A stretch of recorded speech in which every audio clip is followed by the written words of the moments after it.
Let's talk about running a local wedding photography business.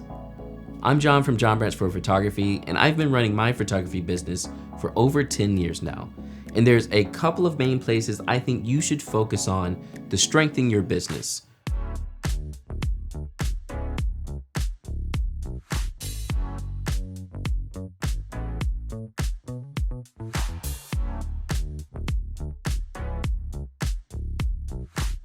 While we could talk photography business for hours and hours, let's just focus on these 4 places: your photo delivery, your web presence, your client communication, and pricing.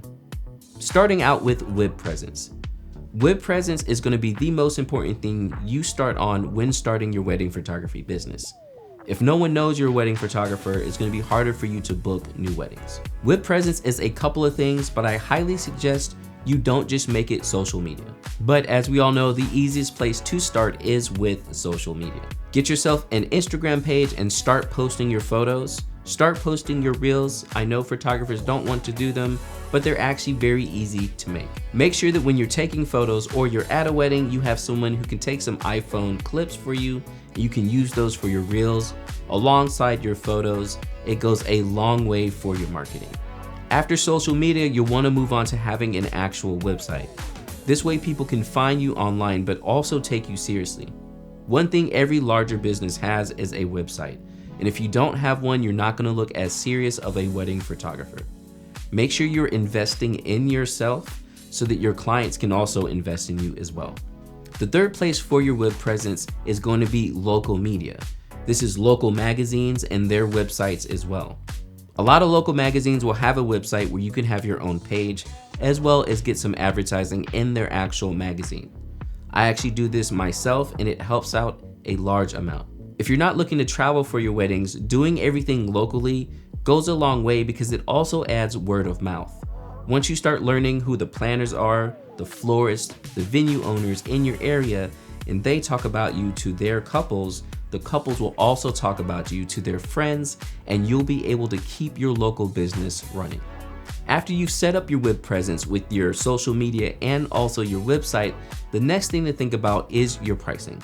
Now, there is a bunch of different areas when it comes to pricing, and again, I could talk about this forever, but here are a couple of my thoughts when it comes to pricing. When you're brand new, don't price yourself too high. Don't worry about having a lower price. Price for your expertise. The last thing you want to do is be a totally green wedding photographer charging thousands of dollars until that one wedding falls apart. Trust me, you don't want to deal with it when you don't even know how to deal with it. Charge a couple $100s when you're first starting out.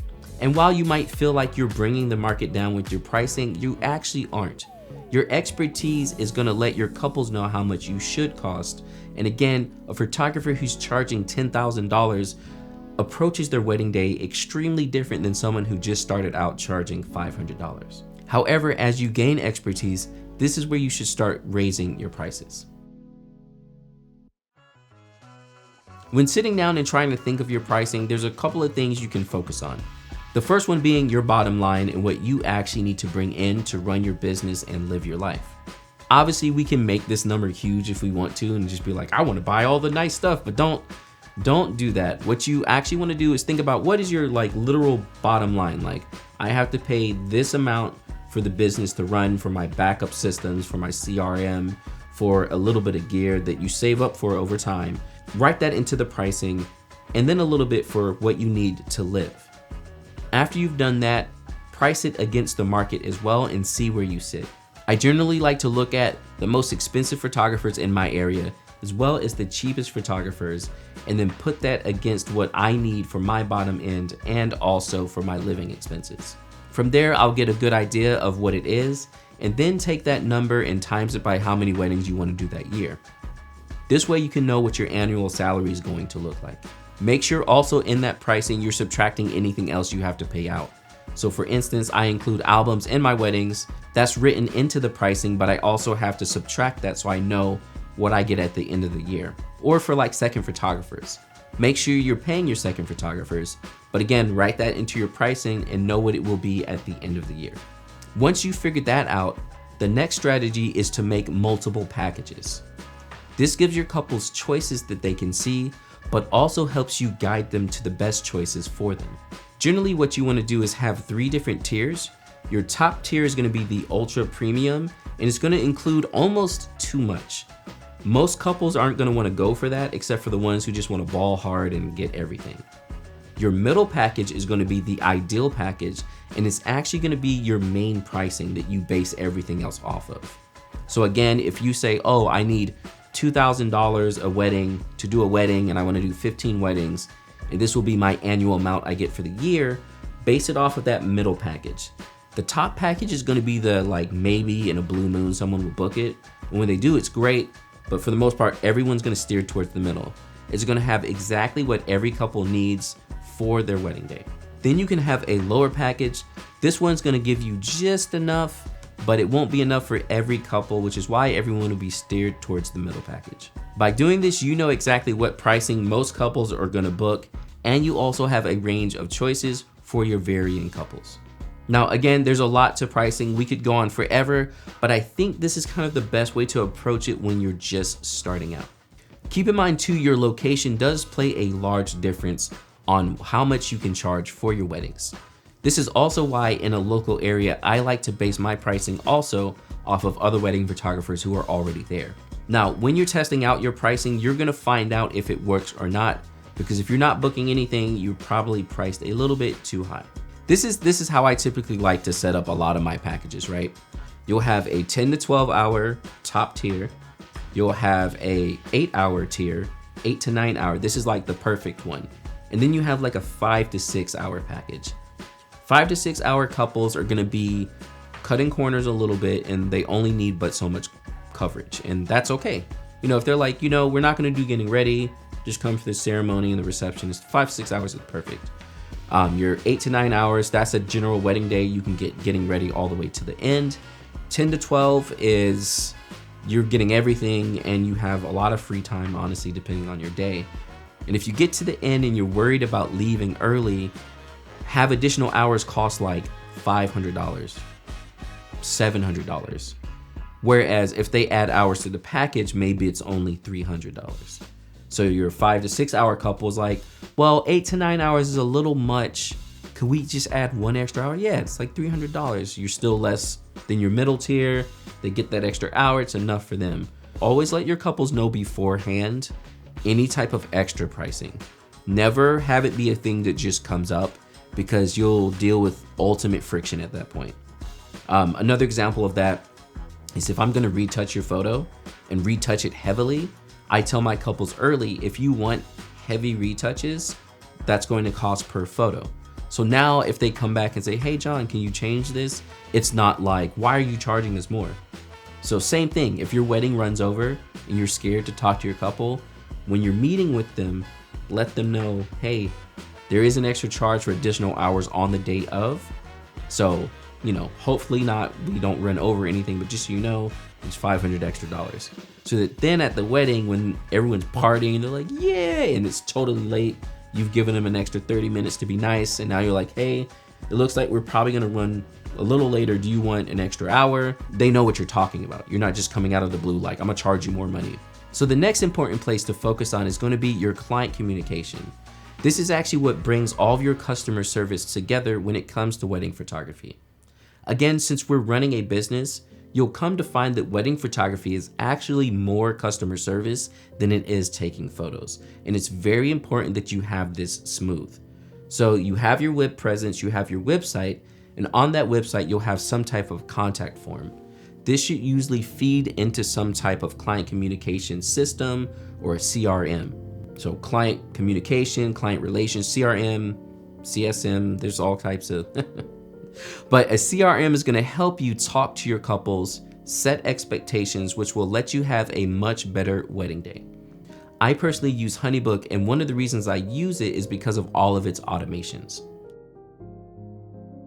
Now, when we're talking about our client communication, we're talking about all the emails we send back and forth. We're talking about the proposal we send to them that will have our pricing, and this also has our contract. Now, if you're just starting out in wedding photography, always shoot with a contract. Please, Never shoot without a contract, even if you're shooting for free. Basically, the contract is going to protect you and your couple. And if you're not sure how to get a contract or where to start, there's actually a couple of websites online that have mock contracts that you can take and build yourself. At the end of the day, the best contract is going to be looked over by a lawyer. However, these mock-up contracts are a good baseline to start at. Again, never shoot without some kind of contract. Now, when I'm using a CRM, everything is built into my proposal that I send my couple. They're able to see the package they chose, the pricing and when they have to pay, and also the contract that they have to sign before they book with me. One big tip, and this goes into pricing as well, make your couples put down some type of booking fee or retainer. This ensures that you'll be there for their wedding day, but also make sure that they're not going to just change their wedding day or go with another photographer or some kind of other crazy story like that. You can think of it as almost the same as putting down a down payment on a house. You're not gonna put a down payment on a house and just go, well, you know what, I don't wanna buy it anymore and walk away. Like, if you're putting down money, you're pretty serious, and you want your couples to be serious as well. Contracts should cover the most important parts of your wedding day: how you're delivering the photos, how many photos the couple is getting, the cost of a lot of things, any expectations on your end. Your editing style is your editing style. It's nothing different. Don't ask me to change my editing style. All these things you want to put into your contract. And like I said, again, there is the legal page and the law tog are probably my two favorite. They sell contracts that you can start out with. So again, make sure you have a client communication system. They'll also help you with payments and collecting your payments, getting those contracts signed, and making it a smoother process for you and your couple. This will also help you book more in bulk.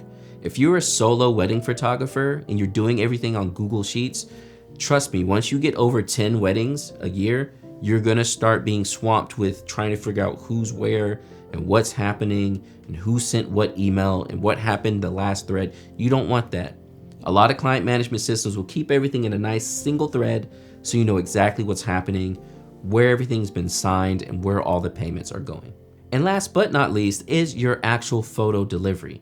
Again, after we've talked to our couple, set expectations, booked them, and done the wedding, now we need to actually send them their photos. And while you might think throwing it in a Google Drive and just being like, here's a bunch of files is nice, and it works, but it's not the best presentation. I personally like to use a service called PicTime, which is an online gallery that displays your gallery in a beautiful sense for your couples.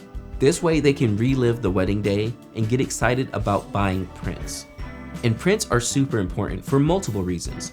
First off, as someone who has grown up before the digital age, having prints is really nice. You get to see them, they're physical, everyone else can see them, and they're not going to just randomly fail like a hard drive will.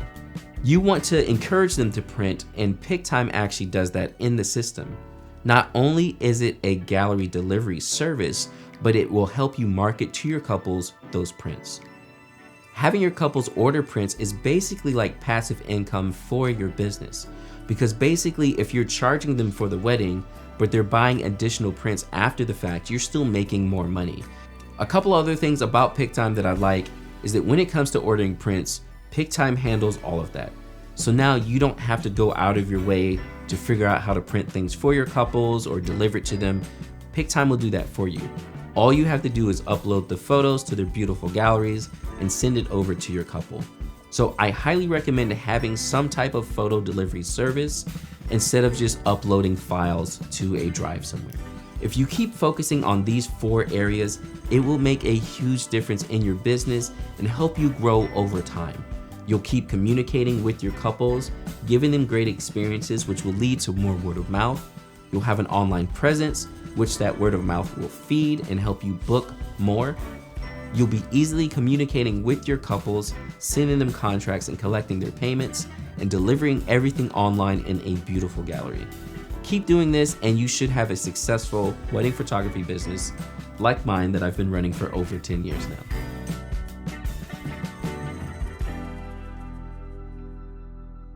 The bottom line of your photography business is going to include things like your storage devices and SD cards, all the photography gear that you're actually using, and also the services that you'll be using like client management systems and photo delivery services. Now, while gear is a subject that a lot of people talk about, when starting out, don't push yourself too hard to get the best of the best gear. Get the gear that's gonna give you the results that you want and need. This is again why I like cameras like the X-T5 or even the X-T50 to start out your photography journey. You're gonna be able to build a great portfolio with these cameras, and they don't break the bank when starting out. As you move on and get more expertise, you may wanna start looking into cameras with higher resolutions. This way you can have beautiful prints for your couples and also just better results overall. And this is where something like the GFX 100S2 plays in. When you're starting out buying your gear, make sure you jump into a system so that you're not always having to replace your lenses every time you want a new camera. Fujifilm lenses are absolutely amazing across the board. And one thing I did when I first started with the Fujifilm system was bought what I call their F2 lenses, which are the little tiny mini lenses. They're much more cost effective, but look just as good as the more high-end lenses. So if you're looking for a way to get into wedding photography and you don't want to have to spend too much money, hands down I recommend Fujifilm. I bought an X-T3 at the time, which would be equivalent to the X-T5 now, and their 23 f2, the 35 f2, and a 56 f1.2, and that was like a perfect kit. And all the lenses are just so small. Saves your back, we talked about that before, and also your guests aren't gonna see all these cameras in their faces, and you'll get more natural reactions out of everybody.